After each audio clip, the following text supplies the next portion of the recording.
O mercado imobiliário, dentro dos ciclos econômicos, é uma verdadeira montanha-russa, mas você pode ser um maquinista a partir da compreensão do mecanismo de funcionamento desses ciclos. Deixa eu mostrar para você alguns indicadores básicos para você compreender essa dinâmica.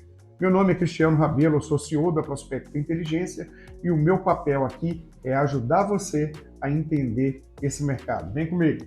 O mercado imobiliário gasta uma energia muito grande, o pior, fica só nela, entendendo as variáveis de oferta, o que foi vendido e o que tem de estoque.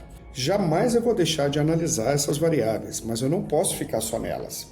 Se nós trabalharmos a lógica da análise de 3 tipos de indicadores, ou seja, indicadores antecedentes, que vão me sinalizar tendência, indicadores coincidentes, o agora, e indicadores atrasados, a oferta ela é um indicador atrasado. Eu entendi o que foi vendido até agora e, na melhor das hipóteses, eu estou entendendo o que tem hoje ainda em estoque. Um indicador coincidente, ele não me diz tendência. Como é que eu sei que o mercado ainda continuará absorvendo aquelas unidades, mesmo as tipologias que foram vendidas? Será que não rasparam o último tacho da panela? A gente vai analisar sim. Sim, essa é a lógica. Análise combinada desses 3 tipos de indicadores. Os atrasados, os coincidentes e os antecedentes.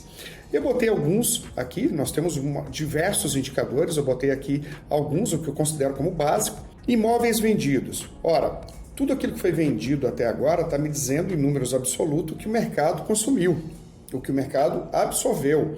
Extremamente importante analisar isso por nicho de mercado para você ver o que foi consumido, o que foi absorvido, o apetite, aí você vai conseguir aprofundar uma série de análises.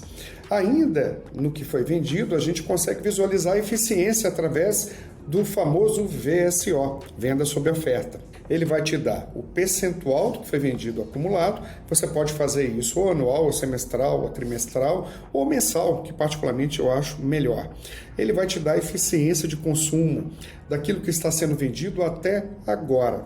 Extremamente importante, mas a gente não pode ficar só nele. Depois eu venho para indicadores inflacionários. A gente vai conseguir entender o histórico, o caminho da inflação até esse momento e a inflação atual, ou seja, o quão pressionada será as minhas margens em função da pressão sobre os custos. Inflação não é bom para ninguém.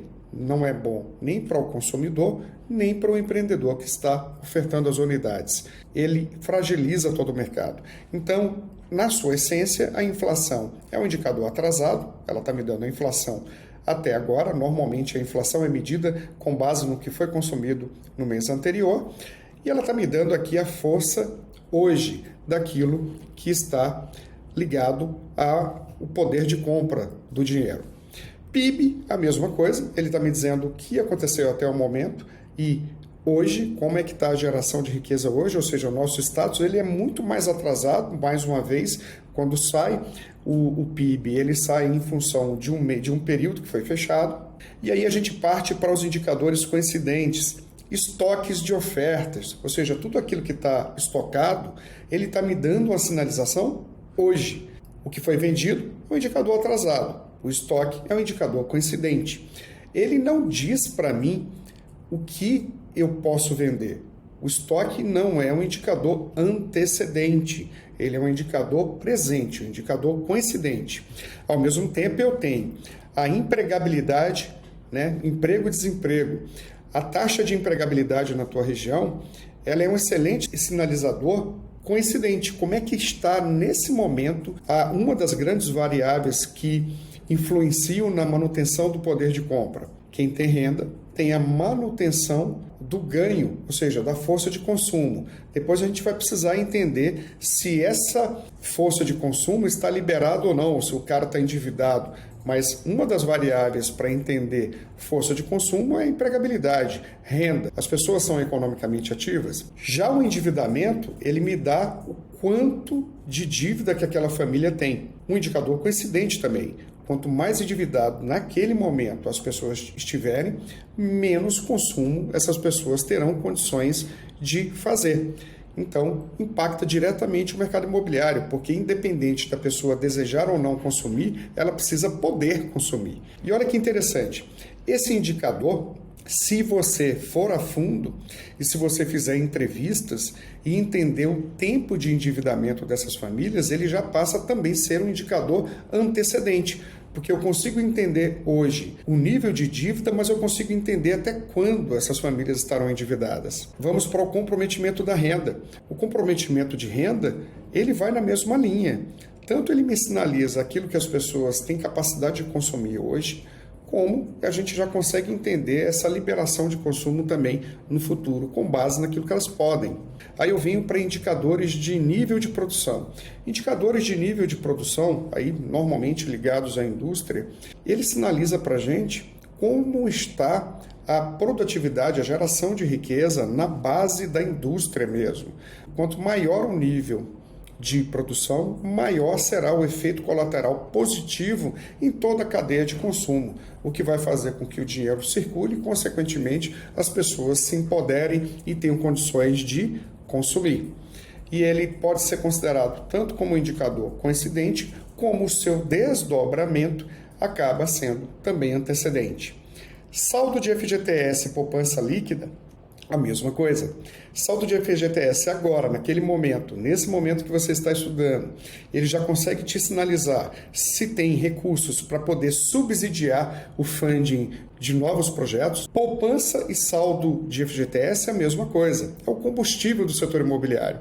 Você consegue entender se existem recursos para poder fomentar, para estimular, para financiar o mercado naquele momento, e você consegue também entender isso no horizonte futuro, levando em consideração tudo aquilo que tem no pipeline de projetos sendo industrializados. Extremamente importante, é o combustível que vai fomentar o mercado imobiliário. Aí depois nós chegamos nos indicadores antecedentes. Para mim, são os indicadores fantásticos. E observe que quando nós combinamos os indicadores antecedentes, coincidentes e atrasados, a gente consegue ter uma análise extremamente rica. Os indicadores antecedentes, primeiro ligado à oferta. Olha que interessante. Alvará de construção, a quantidade de alvarás expedidos no teu município. Ora, nem tudo pode ter sido lançado. E aí é que está o perigo. O indicador de alvará de construção, ele tanto mostra o índice de confiança dos empresários que estão ali dispostos a empreender, como ele mostra também o indicador de perigo. Poxa, está vindo muita oferta no mercado e eu preciso entender se ainda existe brecha para que eu possa também ofertar os meus negócios. Então, é um indicador, sim, antecedente, que pode sim afetar você dentro do mercado.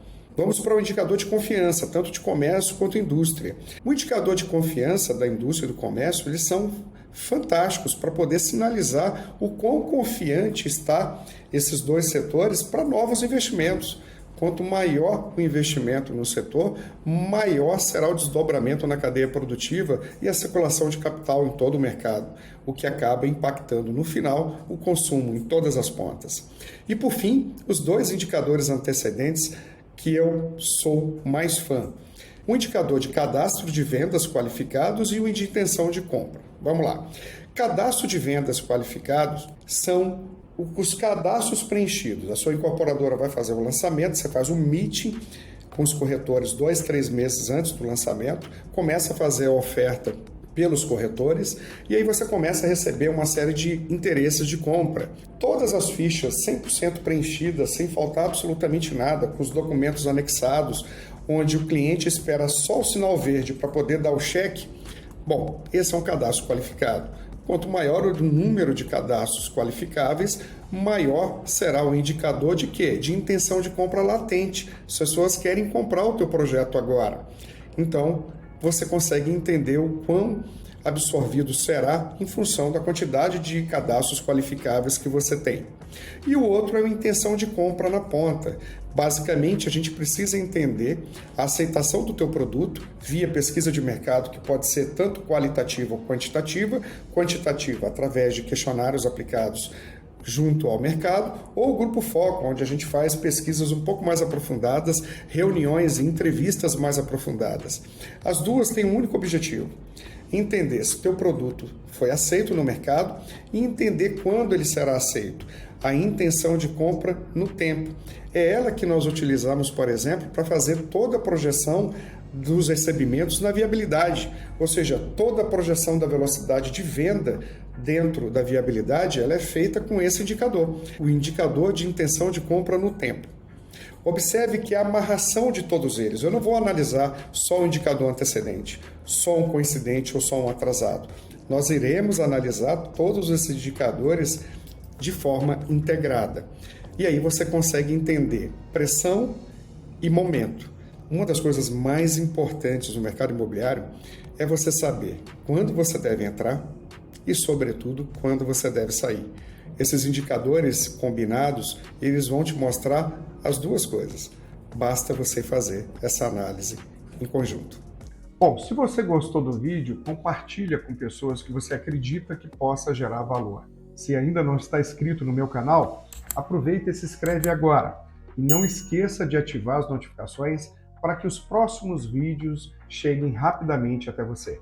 Espero que você esteja gostando dos nossos conteúdos. Forte abraço e vamos em frente!